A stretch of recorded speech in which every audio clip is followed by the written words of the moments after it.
Hello students, welcome to WB exam guide. Primary TET 2024 প্রস্তুতি পর্বে আজকে আমরা আলোচনা করব ইভিএস এর খুবই গুরুত্বপূর্ণ একটা মক টেস্ট। এখানে টপ 30 আমাদের অর্থাৎ মোট 30টা এখানে আমাদের প্রশ্ন থাকবে। প্রত্যেকটা প্রশ্ন কিন্তু ভেরি ভেরি ইম্পর্টেন্ট, প্রত্যেকটা প্রশ্ন আমরা আলোচনা করব। আজকে যেগুলো থাকছে সেগুলো হচ্ছে ডাব্লিউবিসিএস পরীক্ষায় যে সমস্ত প্রশ্নগুলো প্রিভিয়াস ইয়ার এসেছে ইভিএস থেকে, সেই প্রশ্নগুলো আমরা কিন্তু আলোচনা করব। কারণ প্রিভিয়াস ইয়ারের বিভিন্ন পরীক্ষার প্রশ্নগুলো যদি আমরা আলোচনা করি তাহলে কিন্তু আমাদের অনেকটা কনসেপ্ট ক্লিয়ার হবে। বোঝা গেল? তাহলে আজকে আমাদের ইভিএস মক টেস্ট হচ্ছে কি পড়ব অন, ঠিক আছে। আজকে তোমাদের প্রথম মক টেস্ট শুরু হচ্ছে আমাদের ডাব্লিউবি এক্সাম গাইড ইউটিউব চ্যানেলের মাধ্যমে। আজকে আমাদের ক্লাস 1 মক টেস্টে। আর এছাড়াও তোমাদেরকে আর একটা কথা বলি, তো তোমরা যারা মক টেস্টের জন্য অ্যাডমিশন নিতে চাইছো, অর্থাৎ এক্সাম পর্যন্ত রেগুলার মক টেস্ট দেওয়ার জন্য শুধুমাত্র তোমাদের 100 টাকা পেমেন্ট করতে হবে। শুধুমাত্র 100 টাকায় তোমরা এক্সাম পর্যন্ত রেগুলার মক টেস্ট দিতে পারবে। এখানে 30 নাম্বার 150 নাম্বারের সমস্ত মক টেস্ট তোমরা পাবে। তো যারা কিন্তু মক টেস্টের জন্য পার্টিসিপেট করতে চাইছো 9647300217 এই নাম্বারে যোগাযোগ করো। চলো দেখো, প্রথম কোশ্চেন কি বলা হয়েছে, প্রত্যেকে আনসার করবে আমার সঙ্গে সঙ্গে, আনসার করো। প্রথম কোশ্চেন বলছে national institute of disaster management. ভালো করে মাথায় রাখো, national institute of disaster management, যেটাকে কি বলা হয় NIDM, এর পূর্ব নাম কি ছিল? ভেরি ভেরি ইম্পর্টেন্ট প্রশ্ন। এটা ডাব্লিউবিসিএস 2020 সালে এসছে প্রশ্নটা। কি বলছে? National institute of disaster management এটির নাম কি ছিল? বলছে national centre of disaster management, national council of disaster management, national committee for disaster management আর national task force on disaster management. কী হবে আনসার? প্রত্যেকে আনসার করো। একদম প্রত্যেকে সঠিক হচ্ছে, প্রত্যেকে চেষ্টা করো। একদম কারেক্ট, সবাই ঠিক বলেছো, একদম ঠিক। তাহলে এখানে আমাদের সঠিক আনসার কী হবে? Option number A. Option number A হচ্ছে কারেক্ট। তাহলে national centre of disaster management, option number A হচ্ছে কারেক্ট। নেক্সট 2 নাম্বার কোশ্চেন বলছে national institute of disaster management is in. তাহলে national institute of disaster management কোথায় অবস্থিত? Option বলছে Chennai, Hyderabad, New Delhi, Bengaluru. কী হবে আনসার? প্রত্যেকে আনসার করো। তাহলে national institute of disaster management কোথায় অবস্থিত? Option number C. Option number C হচ্ছে কারেক্ট, নিউ দিল্লি। তাহলে নিউ দিল্লিতে কিন্তু অবস্থিত ন্যাশনাল ডিজাস্টার ম্যানেজমেন্ট। ওকে, সঠিক আনসার অপশন নাম্বার সি। চলো নেক্সট কোশ্চেন আনসার করো। নেক্সট কোশ্চেন বলছে জীবাশ্ম দাহ করলে কোন গ্রিনহাউস গ্যাসটি নির্গত হয়? এটা 2020 সালে এসেছে। অর্থাৎ ফসিল ফুয়েল বা জীবাশ্ম জ্বালানি দহনের ফলে কোন গ্রিনহাউস গ্যাসটি নির্গত হয়? Option number A carbon oxide, methane, ozone আর নাইট্রাস অক্সাইড। কী হবে আনসার? প্রত্যেকে আনসার করো। একদম সঠিক আনসার, প্রত্যেকে সঠিক। Option number A carbon dioxide. তাহলে এখানে আমাদের সঠিক আনসার কী হবে? Option number A carbon dioxide. যদি পরীক্ষায় প্রশ্নটা একটু ঘুরিয়ে দেয় এবং বলে জীবাশ্ম জ্বালানির অসম্পূর্ণ দহন, তাহলে এইখানে একটা ওয়ার্ড যোগ করে দিল অসম্পূর্ণ। কি যোগ করে দিল? অসম্পূর্ণ। তাহলে এই অসম্পূর্ণ যদি যোগ করে দেয় তখন আনসার হবে কি? কার্বন মনোক্সাইড, যেটাকে আমরা বলবো CO। বোঝা গেল? অপশন নাম্বার এ হচ্ছে কারেক্ট। 4 নাম্বার দেখো। তাহলে 4 নাম্বার কোশ্চেন বলছে পানীয় জলে ফ্লোরাইডের আধিক্যের ফলে হয় কোনটি? অর্থাৎ পানীয় জলে ফ্লোরাইডের পরিমাণ বেড়ে গেলে কোনটি হয়? ফুসফুসের রোগ, অন্ত্রের সংক্রমণ, ফ্লোরোসিস এবং রিকেট। কী হবে আনসার? প্রত্যেকে আনসার করো। তাহলে পানীয় জলে ফ্লোরাইডের পরিমাণ যদি বেড়ে যায় সেক্ষেত্রে আমাদের সঠিক আনসার হবে কি? Option number C, fluorosis. Option number C হচ্ছে কারেক্ট। নেক্সট দেখো, নেক্সট বলছে বায়োগ্যাসের প্রধান উপাদানগুলি কী কী? বায়োগ্যাসের প্রধান উপাদানগুলি কী কী? বলছে carbon monoxide, methane, hydrogen, carbon dioxide, methane, hydrogen, carbon monoxide, ethane, hydrogen, carbon dioxide, ethane, hydrogen. কী হবে আনসার? প্রত্যেকে আনসার করো। একদম তাহলে এখানে সঠিক আনসার হবে কি কার্বন ডাইঅক্সাইড, মিথেন এবং হাইড্রোজেন। অপশন নাম্বার বি হচ্ছে কারেক্ট। তাহলে কী হবে আনসার বায়োগ্যাস। তাহলে বায়োগ্যাসের উপাদানগুলি কি কি? বায়োগ্যাসের উপাদানগুলি হচ্ছে কার্বন ডাইঅক্সাইড, মিথেন এবং হাইড্রোজেন। অপশন নাম্বার বি হচ্ছে কারেক্ট। চলো এবার আমরা একটু ডিটেলসে পড়ে নিই। দেখো বলছে যে বায়োগ্যাসের প্রধান উপাদান হলো মিথেন, যেটার পরিমাণ হচ্ছে 50 থেকে 70%, যেটাকে বলা হয় প্রাকৃতিক গ্যাস বলা হয়। কার্বন ডাইঅক্সাইড রয়েছে 30 থেকে 50% এবং পরিবর্তনশীল পরিমাপের জলীয় বাষ্প অর্থাৎ তার সঙ্গে থাকছে হাইড্রোজেন। অর্থাৎ যেটা আমরা পেলাম কার্বন ডাইঅক্সাইড, মিথেন এবং হাইড্রোজেন, এই তিনটে উপাদান থাকছে কোথায়? বায়োগ্যাস। তাহলে এবারও যদি পরীক্ষা ঘুরিয়ে প্রশ্ন দেয় যে বায়োগ্যাসের মূল উপাদানটির নাম কি, তাহলে আনসার হবে কি মিথেন। মনে থাকবে। 6 নম্বর কোশ্চেন বলছে শব্দ দূষণ হয় শব্দের প্রাবল্য মাত্রা যদি বেশি হয়। কি বলছে? শব্দ দূষণ হয় শব্দের প্রাবল্য মাত্রা যদি বেশি হয় 70 থেকে 75, 50 থেকে 60, 80 থেকে 99 আর 40 থেকে 65। তো এখানে সঠিক আনসার অপশন নাম্বার সি 80 থেকে 99। তাহলে শব্দ দূষণ হবে যদি শব্দের প্রাবল্য মাত্রা যদি 80 থেকে 99 বেশি হয়, তাহলে সঠিক আনসার অপশন নাম্বার সি। তো যে সমস্ত স্টুডেন্টরা প্রাইমারি টেট 2024-এর জন্য প্রস্তুতি নিতে চাইছো, তো তোমরা কিন্তু আমাদের ব্যাচে অ্যাডমিশন নিতে পারো। এখানে প্রাইমারি এবং আপার প্রাইমারি দুটোরই তোমরা ক্লাস করতে পারবে একই সঙ্গে। এখানে প্রিভিয়াস ইয়ার কোশ্চেন অ্যানালাইসিস করা হবে প্রতিদিন। All subject analysis topic wise class তোমরা পেয়ে যাবে। Daily live class, recording class তোমরা পেয়ে যাচ্ছ। তো যারা কিন্তু অ্যাডমিশন নিতে চাইছো, এখানে যে নাম্বারটি আমাদের অন স্ক্রিন দেখতে পাচ্ছ 9647300217, নাম্বারটি নোট করো 9647300217। এই নাম্বারে যোগাযোগ করে আমাদের সঙ্গে কথা বলতে পারবে। আর প্রাইমারি টেট 2024-এর জন্য যারা প্রস্তুতি নিতে চাইছো, হাতে খুবই অল্প সময় রয়েছে। খুব ভালো করে কিন্তু প্রিপারেশন না নিলে কিন্তু যা প্রশ্নের লেভেল তোমরা কিন্তু সঠিকভাবে আনসার করে আসতে পারবে না। আমাদের রেগুলার ক্লাসের টাইম হচ্ছে রাত্রি 8:30। তো যারা কিন্তু অ্যাডমিশন নিতে চাইছো অতি শীঘ্রই যোগাযোগ করো 9647300217। এছাড়াও তোমরা পেয়ে যাবে ডেলি মক টেস্ট, সঙ্গে থাকছে PDF নোটস তোমরা কিন্তু পেয়ে যাচ্ছ। চলো নেক্সট কোশ্চেন আনসার করো প্রত্যেকে। চলো নেক্সট কোশ্চেন দেখো। পরের কোশ্চেন বলছে ভারতের প্রথম কোন রাজ্যে সম্পূর্ণ জৈব পদ্ধতিতে চাষাবাদ করা হয়? ভেরি ভেরি ইম্পর্টেন্ট, 2019 সালে WBCS পরীক্ষা আসে। ভারতের প্রথম কোন রাজ্যে সম্পূর্ণ জৈব পদ্ধতিতে চাষাবাদ শুরু হয়েছিল? মিজোরাম, ত্রিপুরা, অরুণাচল প্রদেশ, সিকিম। কী হবে অ্যান্সার? তাহলে অর্গ্যানিক কাল্টিভেশন, যেটাকে ইংরেজিতে বলছে অর্গ্যানিক কাল্টিভেশন, কোথায় হয়েছিল? সঠিক answer option number D Sikkim. চলো 8 নম্বর কোশ্চেন বলছে BOD। কি বলা হয়? BOD, যেটাকে বলা হয় বায়োলজিক্যাল অক্সিজেন ডিম্যান্ড। এর মানে কি? বায়োলজিক্যাল অক্সিজেন ডিম্যান্ডের মানে হচ্ছে, এটা দেখো 2018 সালে এসছে, পরিত্যক্ত জল, নদীর জল, বৃষ্টির জল, নালার জল মানে সুয়েজ ওয়াটার। বলছে BOD মানে বায়োলজিক্যাল অক্সিজেন ডিম্যান্ডের পরিমাণ সব থেকে বেশি থাকে কোথায়? সঠিক আনসার কী হবে? অপশন নাম্বার ডি নালার জল, অর্থাৎ যেটাকে বলি আমরা দূষিত জল বা সুয়েজ ওয়াটার। এখানে কিন্তু বায়োলজিক্যাল অক্সিজেন ডিম্যান্ডের পরিমাণ বেশি।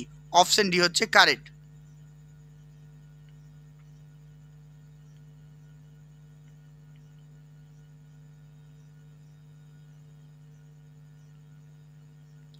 চলো 9 নম্বর কোশ্চেন দেখো। তাহলে 9 নম্বর কোশ্চেনে বলছে দেখো জৈব রাসায়নিক অক্সিজেন চাহিদা, যেটাকে বলা হয় কি BOD, ইংরেজিতে বলছে বায়োলজিক্যাল অক্সিজেন ডিম্যান্ড, সম্পর্কিত নিম্নলিখিত বিবৃতিগুলি বিবেচনা করুন। বলছে দূষিত জলে পরিষ্কার জলের থেকে BOD কম থাকে। ভুল, কারণ দূষিত জলে BODর পরিমাণ সব থেকে বেশি। এটি রাসায়নিক এবং জৈব দূষণকারী একটি পরিমাপক। তাহলে এটি রাসায়নিক এবং জৈব দূষণকারী এটি পরিমাপক, এটাও কিন্তু আমাদের ভুল। তো এখানে সঠিক আনসার কী হবে? অপশন নাম্বার 4 A অথবা B, কোনোটাই নয়। দেখো এখানে একটু ডিটেলসে আমি লিখে দিচ্ছি, একটু জাস্ট পড়ে নাও, তাহলে জিনিসটা ভালো করে বুঝতে পারবে। এখানে কি বলছে দেখো, জলের নমুনার একটি নির্দিষ্ট আয়তনে উপস্থিত জৈব পদার্থকে ভেঙে ফেলার জন্য ব্যাকটেরিয়া যে পরিমাণ অক্সিজেনের প্রয়োজন তাকে রাসায়নিক অক্সিজেন চাহিদা বলা হয় বা বায়োলজিক্যাল অক্সিজেন ডিমান্ড বলা হয়। তাহলে কোনো একটা নির্দিষ্ট পরিমাণ জলে যে সমস্ত দূষিত পদার্থগুলো রয়েছে সেই সমস্ত দূষিত পদার্থগুলোকে ভেঙে ফেলার জন্য যে সমস্ত ব্যাকটেরিয়ার অক্সিজেনের প্রয়োজন হয় তাকে আমরা বলবো কি বায়োলজিক্যাল অক্সিজেন ডিমান্ড। ক্লিয়ার? জলে বিওডির পরিমাণ হলো জলে জৈব পদার্থের পরিমাণের পরিমাপ। তাহলে কিসের পরিমাণ? জৈব পদার্থের পরিমাপ। জৈবিকভাবে এটিকে ভেঙে ফেলার জন্য কতটা অক্সিজেনের প্রয়োজন হবে। কিন্তু প্রশ্নে কি বলেছিল? প্রশ্নে বলেছিল রাসায়নিক এবং জৈব। এই রাসায়নিকটা কিন্তু হবে না। বোঝা গেল? বলছে দেখো বিশুদ্ধ জলে বিওডির মান কত। তাহলে বিশুদ্ধ জলে বিওডির মান হচ্ছে 5 ppm কম। তাহলে 5 ppm এর কম যদি হয় সেই জলটিকে বলবো আমরা বিশুদ্ধ জল। আর যেখানে অত্যন্ত দূষিত সেখানে বিওডির পরিমাণ কত? 17 ppm বা তার বেশি। তাহলে 17 ppm বা তার বেশি হলে সেই জল কিন্তু অত্যাধিক দূষিত হয়ে যায়। বোঝা গেল?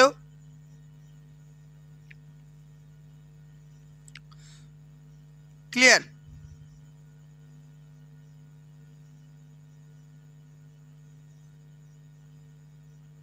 তো এখানে দেখো, এখানে যেটা আমি বললাম পুরো ডিটেলস আছে, তোমরা একটু পিডিএফটা পড়ে নিও। আর আরেকটা কথা তোমাদেরকে আমি বলি, যদি তোমরা এই সমস্ত মক টেস্ট দিতে চাও, আমাদের এখন 10 ফ্রি মক টেস্ট চলছে। তো তোমরা যারা মক টেস্ট দিতে চাও তো ঠিক আছে, তো মক টেস্ট দেওয়ার জন্য এই 964703000217 এই নাম্বারটিতে আমার সঙ্গে হোয়াটসঅ্যাপে যোগাযোগ করো। এছাড়াও ভিডিও ডেসক্রিপশনে আমাদের হোয়াটসঅ্যাপ গ্রুপের লিঙ্ক আছে, সেখানেও তোমরা জয়েন হতে পারবে। চলো 10 নম্বর দেখো। 10 নম্বর কোশ্চেন বলছে ভোপালের গ্যাস দুর্ঘটনায় যে ক্ষতিকারক গ্যাসটি উদ্ভূত হয়েছিল তার নাম কি। তাহলে ভোপাল গ্যাস দুর্ঘটনায় কোন গ্যাসটি নির্গত হয়েছিল? Option A phosgene, ammonia, carbylamine, option number D methyl isocyanate, যেটাকে বলা হয় কি মিক গ্যাস। কি বলা হয়? MIC gas, methyl isocyanate. তাহলে অপশন নাম্বার ডি হচ্ছে কারেক্ট। তাহলে ভোপাল গ্যাস দুর্ঘটনায় যে ক্ষতিকারক গ্যাসটি দায়ী সেটা হচ্ছে কি methyl isocyanate, option number D. 1984 সালে 3 ডিসেম্বর এই দুর্ঘটনাটি মধ্যপ্রদেশের ভোপালে হয়। তাহলে 1984 সালে 3 ডিসেম্বর এই দুর্ঘটনাটি মধ্যপ্রদেশের ভোপালে ঘটে। নেক্সট 11 নম্বর বলছে দেখো ওজোন স্তরের ক্ষয়ক্ষতির ফলে কোন রশ্মি ভূপৃষ্ঠে আপতিত হয়। তাহলে ওজোন স্তরের ক্ষয়ক্ষতির ফলে কোন রশ্মিটি আমাদের ভূপৃষ্ঠে আপতিত হয়? ইনফ্রারেড রে, মাইক্রোওয়েভ, দৃশ্যমান আলোক আর অতিবেগুনি রশ্মি বা আলট্রাভায়োলেট রশ্মি। কী হবে অ্যান্সার? তাহলে অতিবেগুনি রশ্মি যেটা রয়েছে বা যেটাকে বলা হয় আলট্রাভায়োলেট রশ্মি, সেটাই কিন্তু ওজোন স্তরের ক্ষয়ের জন্য আমাদের পৃথিবীতে আসে। অপশন নাম্বার ডি হচ্ছে কারেক্ট। আর এটি হচ্ছে ক্যান্সারের জন্য কিন্তু দায়ী। মনে থাকবে, এটা কিন্তু ক্যান্সারের জন্য দায়ী। 12 নম্বরটা, নিচের কোনটি ওজোন স্তরের ক্ষয়ক্ষতির জন্য দায়ী? নিচের কোনটি ওজোন স্তরের ক্ষয়ক্ষতির জন্য দায়ী? ভালো করে প্রশ্ন দেখো, নিচের কোনটি ওজোন স্তরের ক্ষয়ক্ষতির জন্য দায়ী? কার্বন মনোক্সাইড, ক্লোরোফ্লোরোকার্বন, মিথেন এবং ওপরে কোনোটা নয়। কী হবে অ্যান্সার? তাহলে নিচের কোনটি ওজোন স্তরের ক্ষয়ক্ষতির জন্য দায়ী? সেটা সঠিক আনসার হবে অপশন নাম্বার বি ক্লোরোফ্লোরোকার্বন। তাহলে মিথেন মানে ওজোন স্তর ক্ষয়ের জন্য যেটা দায়ী সেটা হচ্ছে কি ক্লোরোফ্লোরোকার্বন। অপশন নাম্বার বি হচ্ছে কারেক্ট। নেক্সট দেখো, নিচের কোন গ্যাসটি হিমোগ্লোবিনের সঙ্গে বিক্রিয়া করে শরীরে বিষাক্ত প্রভাব সৃষ্টি করে? নিচের কোন গ্যাসটি হিমোগ্লোবিনের সঙ্গে বিক্রিয়া করে আমাদের শরীরে বিষাক্ত প্রভাব সৃষ্টি করে?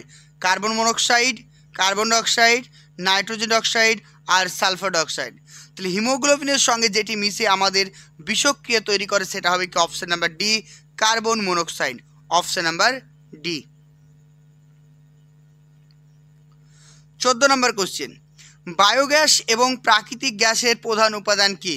তাহলে বায়োগ্যাস এবং প্রাকৃতিক গ্যাসের প্রধান উপাদান হচ্ছে ইথেন, মিথেন, প্রোপেন আর বিউটেন। তাহলে এই প্রশ্নের সঠিক answer option number B methane. তাহলে বায়োগ্যাস বা প্রাকৃতিক গ্যাসের প্রধান উপাদানকে আমরা কি বলবো? মিথেন। অপশন নাম্বার বি হচ্ছে কারেক্ট।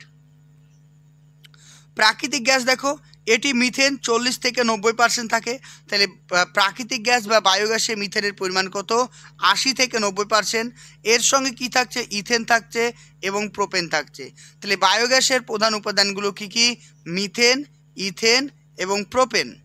এই বায়োগ্যাসকে কি বলা হয়? বায়োগ্যাসকে মিথেনকে কি বলা হয়? মার্গ গ্যাসও বলা হয়। কি বলা হয়? মার্গ গ্যাসও বলা হয়। আর এটি কয়লা খনিতে বিস্ফোরণের জন্য দায়ী। তাহলে কয়লা খনিতে বিস্ফোরণের জন্য দায়ী কোন গ্যাসটি? আনসার হবে কি? মিথেন। তাহলে কয়লা খনিতে বিস্ফোরণের জন্য দায়ী গ্যাসটির নাম হচ্ছে মিথেন। নেক্সট কোশ্চেন বলছে, নিচের কোন বক্তব্যটি মিথ্যা? ভেরি ভেরি ইম্পর্টেন্ট প্রশ্ন। নিচের কোন বক্তব্যটি মিথ্যা? বলছে শিল্পজাত এবং গৃহস্থ নালার নোংরা জলের জন্য দায়ী দূষণ হয়। ভূপৃষ্ঠের জলের মধ্যে প্রচুর পরিমাণে জৈব পদার্থ ও পুষ্টিজাত দ্রব্য থাকে। অপশন নাম্বার সি, সমুদ্র তেল মিশে গেলে দ্রবীভূত অক্সিজেনের পরিমাণ বৃদ্ধি পায়। অপশন নাম্বার ডি, সমুদ্রে তেল পড়ার ফলে মাছের প্রচুর ক্ষতি হয়। তাহলে নিচের কোনটি মিথ্যা দেখো? বলছে শিল্পজাত ও গৃহস্থ নালার নোংরা জলের জন্য নদী দূষিত হয়। একদম কারেক্ট। ভূপৃষ্ঠের জলের মধ্যে প্রচুর পরিমাণ জৈব পদার্থ ও পুষ্টিজাত দ্রব্য থাকে। এটাও কারেক্ট। অপশন নাম্বার সি, সমুদ্রে তেল মিশলে জলে অক্সিজেনের পরিমাণ বৃদ্ধি পায়। একদম ভুল। তাহলে সমুদ্রে যদি তেল মিশে জলে অক্সিজেনের পরিমাণটা হ্রাস পায়। অপশন নাম্বার সি হচ্ছে কারেক্ট। ক্লিয়ার? 16 নম্বর কোশ্চেন দেখো। 16 নম্বর কোশ্চেন বলছে, বৃষ্টির জলকে চাষের জন্য লাগানোর উদ্দেশ্য কী? তাহলে বৃষ্টির জলকে চাষের জন্য লাগানোর জন্য কি উদ্দেশ্য রয়েছে? মাটির তলার জলকে বৃদ্ধি করা, বন্যা দ্রুবিত করা, ভূমিক্ষয়কে নিয়ন্ত্রণ করা, আর স্বাদু জলকে সংরক্ষণ করা। কী হবে অ্যান্সার? যাতে আমরা বৃষ্টির জলকে চাষের কাজে ব্যবহার করতে পারি, এর অন্যতম উদ্দেশ্য হচ্ছে মিষ্টি জল বা স্বাদু জলের সংরক্ষণ করা। অপশন নাম্বার ডি হচ্ছে কারেক্ট। 17 নম্বর কোশ্চেন দেখো, কোন বাস্তুতন্ত্রে তৃণভূমি অন্তর্ভুক্ত রয়েছে? তাহলে তৃণভূমি কোন বাস্তুতন্ত্রে রয়েছে? সামুদ্রিক, স্বাদু জল, স্থলজ আর কৃত্রিম। তাহলে তৃণভূমি রয়েছে কি? তৃণভূমি রয়েছে আমাদের অপশন নাম্বার সি, স্থলজ বাস্তুতন্ত্র। তাহলে কোন বাস্তুতন্ত্রে তৃণভূমি রয়েছে? আনসার হবে কি? স্থলজ বাস্তুতন্ত্র। 18 নম্বরটা। 18 নম্বর কোশ্চেন বলছে, পরিবেশ সুরক্ষাতে সহযোগিতা করে কোনটি? নগরায়ন, নিউক্লিয় বিস্ফোরণ, শিল্পোন্নয়ন আর বৃক্ষরোপণ ও বনসৃজন। তাহলে পরিবেশ সংরক্ষণের জন্য যেটি দায়ী সেটি কি হবে? অপশন নাম্বার ডি, বৃক্ষরোপণ ও বনসৃজন। অপশন নাম্বার ডি হচ্ছে কারেক্ট। নেক্সট 19 নম্বরটা। বিশ্ব পরিবেশ দিবস পালন করা হয় কবে? বিশ্ব পরিবেশ দিবস পালন করা হয় 14 নভেম্বর, 27 ফেব্রুয়ারি, 1 জুন, 1 সেপ্টেম্বর। কী হবে অ্যান্সার বলে ফেলো? তাহলে বিশ্ব পরিবেশ দিবস পালন করা হয় 1 জুন। অপশন নাম্বার সি হচ্ছে কারেক্ট। আমার জুন মাসের 1 তারিখ, সরি এখানে ভুল আছে। তাহলে বিশ্ব পরিবেশ দিবস পালন করা হয় কবে? 5 জুন হবে। ঠিক আছে, 5 জুন। তাহলে বিশ্ব পরিবেশ দিবস পালন করা হয় কবে? 5 জুন। এটা ভালো করে মাথায় রেখো, বিশ্ব পরিবেশ দিবস পালন করা হয় 5 জুন। অপশন নাম্বার সি হচ্ছে কারেক্ট। তো যে সমস্ত স্টুডেন্টরা প্রাইমারি টেট 2024-এর জন্য প্রস্তুতি নিতে চাইছো, তো তোমরা কিন্তু আমাদের ব্যাচে অ্যাডমিশন নিতে পারো। এখানে প্রাইমারি এবং আপার প্রাইমারি দুটোরই তোমরা ক্লাস করতে পারবে একই সঙ্গে। এখানে প্রিভিয়াস ইয়ার কোশ্চেন অ্যানালাইসিস করা হবে প্রতিদিন। All subject analysis, topic wise class তোমরা পেয়ে যাবে। Daily live class, recording class তোমরা পেয়ে যাচ্ছ। তো যারা কিন্তু অ্যাডমিশন নিতে চাইছো, এখানে যে নাম্বারটি আমাদের অন স্ক্রিন দেখতে পাচ্ছ, 9647300217, নাম্বারটি নোট করো, 9647300217। এই নাম্বারে যোগাযোগ করে আমাদের সঙ্গে কথা বলতে পারবে। আর প্রাইমারি টেট 2024-এর জন্য যারা প্রস্তুতি নিতে চাইছো, হাতে খুবই অল্প সময় রয়েছে। খুব ভালো করে কিন্তু প্রিপারেশন না নিলে কিন্তু যা প্রশ্নের লেভেল, তোমরা কিন্তু সঠিকভাবে আনসার করে আসতে পারবে না। আমাদের রেগুলার ক্লাসের টাইম হচ্ছে রাত্রি 8:30। তো যারা কিন্তু অ্যাডমিশন নিতে চাইছো, অতি শীঘ্রই যোগাযোগ করো 9647300217। এছাড়াও তোমরা পেয়ে যাবে ডেলি মক টেস্ট, সঙ্গে থাকছে পিডিএফ নোটস, তোমরা কিন্তু পেয়ে যাচ্ছ। 20 নম্বর কোশ্চেন পরিবেশে নাইট্রোজেন গ্যাসের বৃহত্তম ভাণ্ডার কাকে বলা হয়? তাহলে পরিবেশে নাইট্রোজেন গ্যাসের বৃহত্তম ভাণ্ডার বলা হয় বাতাস, ভূত্বক, মহাসাগর, উদ্ভিদ ও প্রাণী। তাহলে পরিবেশে নাইট্রোজেন গ্যাসের বৃহত্তম ভাণ্ডার কাকে বলা হয়? অপশান নাম্বার এ বাতাস। তাহলে বাতাসে কিন্তু সব থেকে বেশি আমরা কিন্তু নাইট্রোজেন গ্যাসের ভাণ্ডার পেয়ে থাকি। অপশান নাম্বার এ হচ্ছে কারেক্ট। তো তোমরা যে সমস্ত স্টুডেন্ট প্রাইমারি টেট 2024-এর জন্য মক টেস্টের প্রস্তুতি নিতে চাইছো, এখানে যে নাম্বারটি দেখতে পাচ্ছ 9647300217, তো তোমরা এই নাম্বারে আমার সঙ্গে হোয়াটসঅ্যাপ বা ফোন করতে পারো। শুধুমাত্র 100 টাকার বিনিময়ে ওয়ান টাইম পেমেন্ট, শুধুমাত্র একবারই পেমেন্ট করতে হবে। এক্সাম পর্যন্ত রেগুলার তোমরা মক টেস্ট দিতে পারবে। প্রত্যেকটা রাজ্যের প্রত্যেকটা প্রিভিয়াস ইয়ার কোশ্চেন আমরা আলোচনা করব, প্রত্যেকটা সাবজেক্ট ধরে ধরে। তো তোমরা যারা মক টেস্টের প্রস্তুতি নিতে চাইছো 9647300217 এই নাম্বারে কন্ট্যাক্ট করো। চলো নেক্সট কোশ্চেন দেখো।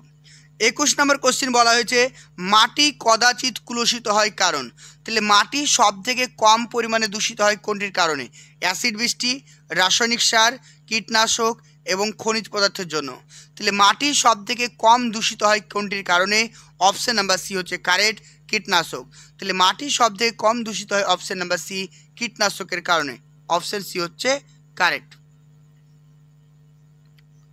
22 নম্বর, নিচের কোনটি ফ্লাই অ্যাশের একটি কার্যকরী ব্যবহার হিসাবে তৈরি করার জন্য সুপারিশ করা হয় না? অর্থাৎ নিচের কোনটি ফ্লাই অ্যাশ ব্যবহার করার জন্য উপযুক্ত নয়? বলছে পোর্টল্যান্ড ফ্লাই অ্যাশ সিমেন্ট, এটা একদম কারেক্ট।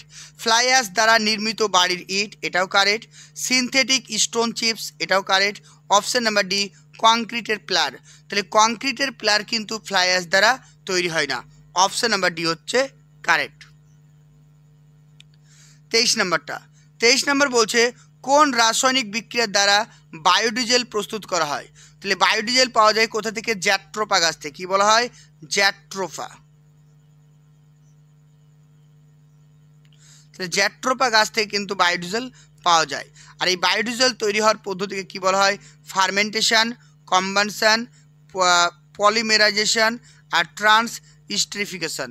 তাহলে সঠিক আনসার হবে অপশন নাম্বার ডি ট্রান্সস্ট্রিফিকেশন। 24 নম্বরটা, নিচের কোনটি জীবাণু বিয়োজক দূষক?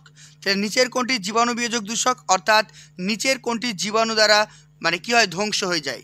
প্রবাহমান ডাই ডাই রং, প্রবাহমান ব্লিচিং, নালার নোংরা জল আর ভারী ধাতু। অর্থাৎ জীবাণু বিয়োজ্য কোনটি যেটি ব্যাকটেরিয়ার মাধ্যমে ধ্বংস হয়ে যাবে? সেটা হচ্ছে অপশন নাম্বার সি নালার নোংরা জল। অপশন নাম্বার সি হচ্ছে কারেক্ট। 25 নম্বরটা, নিচের কোনটি জীবাণু বিয়োজ্য? তাহলে নিচের কোনটি জীবাণু বিয়োজ্য?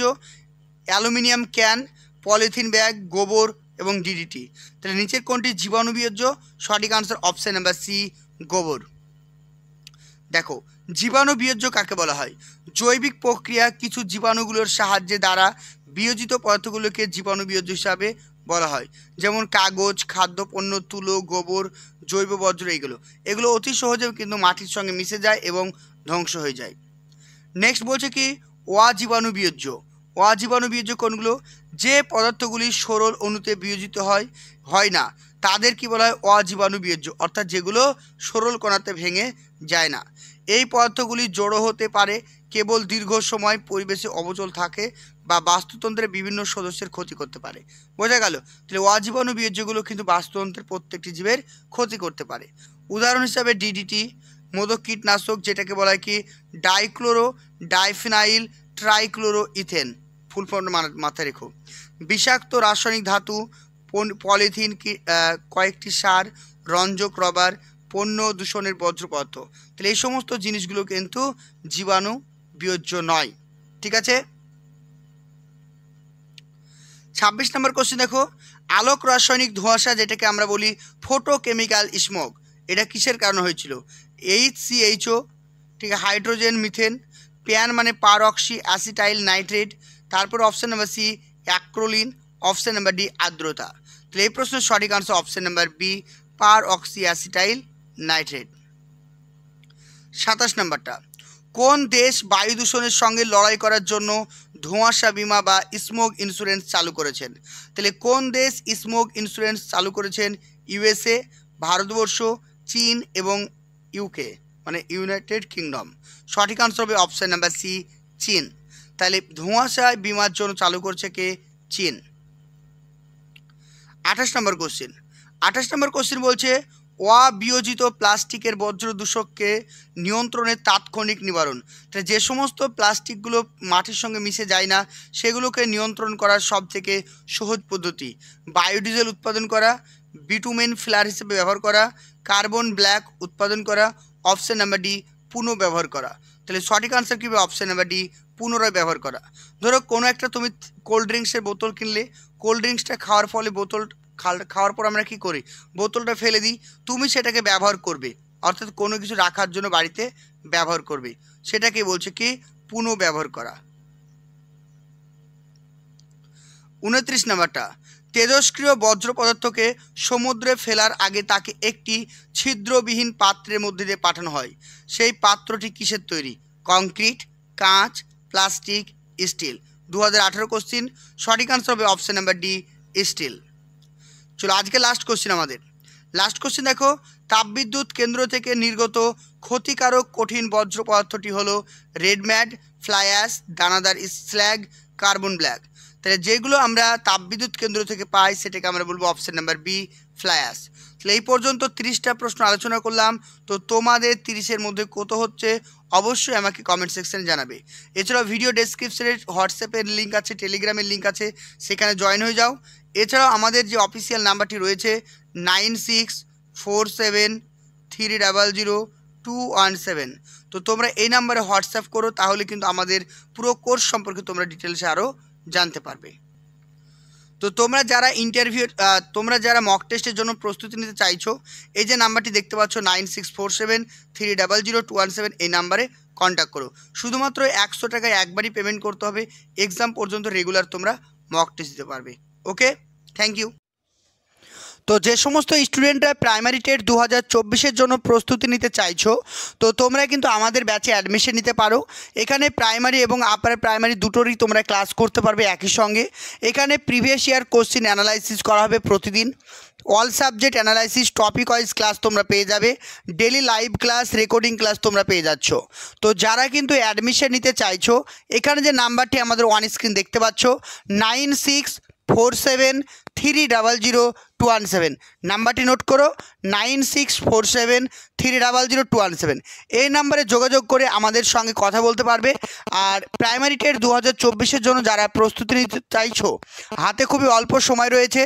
খুব ভালো করে কিন্তু প্রিপারেশন না নিলে কিন্তু যা প্রশ্নের লেভেল, তোমরা কিন্তু সঠিকভাবে আনসার করে আসতে পারবে না। আমাদের রেগুলার ক্লাসের টাইম হচ্ছে রাত্রি 8:30। তো যারা কিন্তু অ্যাডমিশন নিতে চাইছো অতি শীঘ্রই যোগাযোগ করো 9647300217। এছাড়াও তোমরা পেয়ে যাবে ডেলি মক টেস্ট, সঙ্গে থাকছে PDF নোটস, তোমরা কিন্তু পেয়ে যাচ্ছ।